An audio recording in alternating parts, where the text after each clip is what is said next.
Mamedi Kachiika omulundi ogusembyeyo nabannyonnyola ensonga ennyo omuntu z'alina okugoberera. Ngambagamba nti naddala mu bizinesi omuntu talina kuba mugezi nnyo ate talina kuba musiru. Subject eyo yabakutte nnyo omubabiro naye nga definition y'omugezi ennyo yaani wa bitabo, mugezi wa bitabo, ekyo nakibalekedde mu okwesalirawo. Naye nze neewaddeko example nze nti I'm an average person, nze ndi musajja ali average, siri mugezi nnyo naye ate siri musiru. Nga ngoberera principles ezo nti bw'obanga oyingira business, saagamba temuziyingiramu, ogendereranga nnyo business eno yeetaaga capital wa ngeri ki. Eriyo kye bayita huge sunk capital, nti bw'oteekamu ssente z'okuzijjamu kiba kizibu. Kati nze mbalaze ettaka liirino. Kati omuntu ayinza okugamba nti ebyo ebitaka byagendamu, okulima kwe yagendamu, oyo si sunk capital, nze ettaka liirino ndikulaze. I doubt if there is any beautiful agricultural productive land nga lino ng'oliraba. Byenkozeeko mu nnaku 6 okuva lwe nali ndinawo ebisagazi up to today nga tractor yiine emaliriza okulitereeza. Kati eno ogiyita sunk capital agricultural land. Nyinza okutuuka ekiseera nti njagadde okulikozesa ne linnema okukozesa nga bw'olirabye nti lyaliko emiti ne nditeekako ebisagazi, kati liino nzizeemu okulitereeza ndooke nditeekeko ekintu kye mpulira kye njagala. Ne mbaleetera point ey'okubiri nti oteekeddwa ng'omuntu okutunuulira engeri gy'osobola okuggyamu ssente mu bizinensi yo. Kati wano najjeewo ekisagazi naye gwe tunuulira olabe oba myezi 3 oba 4 nga nsazeewo okuzzaawo omusooli oba mba sikwata ku ssente. Ne mbabuulira point eyali ey'okusatu nti nno ssente oteekeddwa ng'okuba ng'ozirinako time ey'amangu. Ne mbawa example ya Mamedi Kachiika engeri gye sirwisaawo nnyo miti kugituusa ku myaka 5. N'entunda ku myaka 2 kitundu 3 kitundu 4 kwenkoma. Nsobola okuba nga nina equity release, cash akomawo mangu. Ate ne sikikomya ku kubalaga nti cash akomawo mangu, naye you replenish it, omuzzaawo. Kuba cash okujja kyo kyangu nnyo, cash takola bugagga. Obugagga kye kintu ekiri awo ekyensibo nti kyo kikuzaalira ssente continuously ate nga kiri asset, kiri tangible. Naye abantu abasinga, y'ensonga eyaleeta Mamedi Kachiika, abantu abasinga baali balowooza nti obugagga oba ensimbi ziri mu bintu birala byokka. Okulima kwa bunaku, okulima tekuleeta ssente, okulima tekuleeta bugagga. Naye mbasomesaako ku kintu ekya cash flow. Mbalaze emiti engeri speed nze gye ngisalamu, n'engisimbawo, n'engiggyawo, n'ekiddako n'engizzaawo. Tunuulira ebibira byange. Nabagambako ko luli nti ndooza kati nina about 60% ey'ebibira byange bito. I'm one of the most hopeful Ugandans. Take note of that word, hopeful. Omuntu alina essuubi. Nabagamba nti omuti bwe guba mukulu nga giri, kuba giri nagyo ngenda gisalira ogwa Piraato, kuba njagala ennimiro eno ennungi bweti yeeyongereyo, nga ngitunulako nga yeeyongerayo, nga ngirongoosa. N'oleeta greda n'ejjamu enkonge zonna n'ezisindika n'eziggyamu.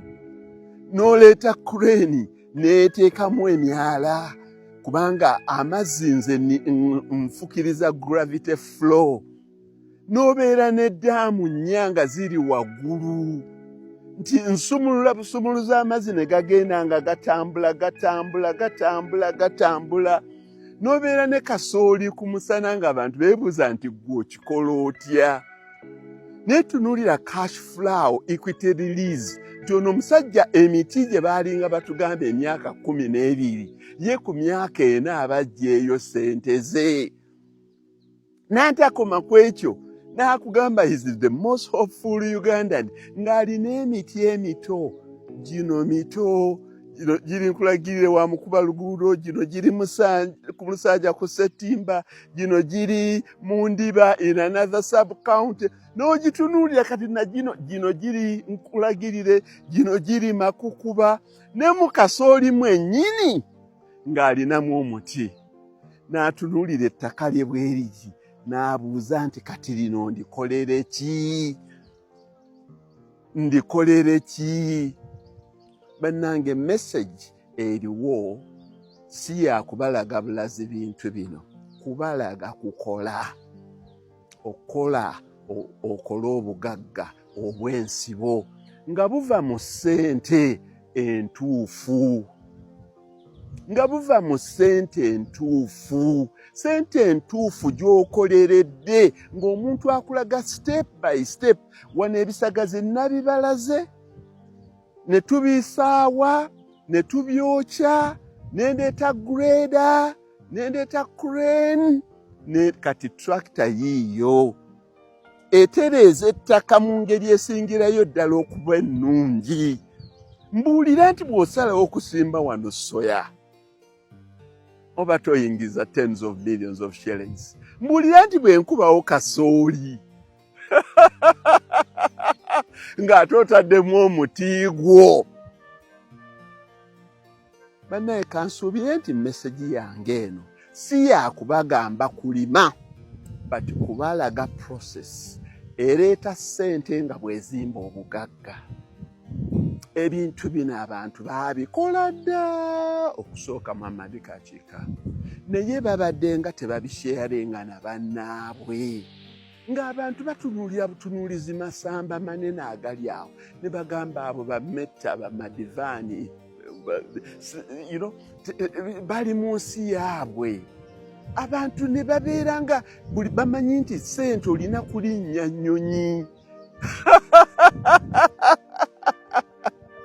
ako nkasekeramu kubanga ngenda n'entunulira bannange nga bagenze e Kenya bazuuleyo balabe ebintu ebirungi ebiriyo ne balaba nga bagenze South Africa okulaba South Africa bakola batya kirungi okugendako mu nsi endala n'olaba bwe bakola osanga kyanyamba kubanze nagenda nange mu nsi endala nga nina emyaka 24 n'empangaalirayo osanga kyekinsobozesezza okukola ebintu bwe nti nentunuulira bannange bali China batunuulira ebintu engeri gye bikolebwamu e China batuleetere n'ebintu ebiri e China ne Muhammad Kakiika n'abagamba nti wadde talinnya ennyonyi genda eyo Bungereza oba mu Amerika naye ayimirira bw'ati n'atunula ng'ababuwa ab'e South Africa n'akozesa equipment nga ze balina e Holland n'abeera ne output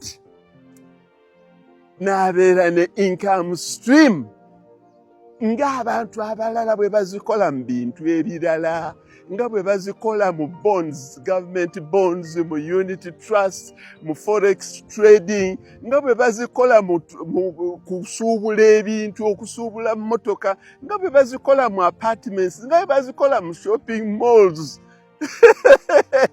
ono omusajja naye ayinza okugamba nti eno moolo yange oba eno bagiyita moolaani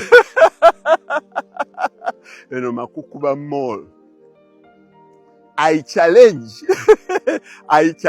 omuntu ng'alina kamoolo k'ekyanja bwe basinga okuntendera njagala nange okasimbe wano okalage engodi yako nange nkulage Kakiika Makukuba mall tuve wano ngende nkutwale ku apartments zange okutwale ku apartments zange eziri wali ku Ssettimba ezo Ssettimba apartments then ndoke nkutwale koko ku hardware yange eri wali mu ndiba.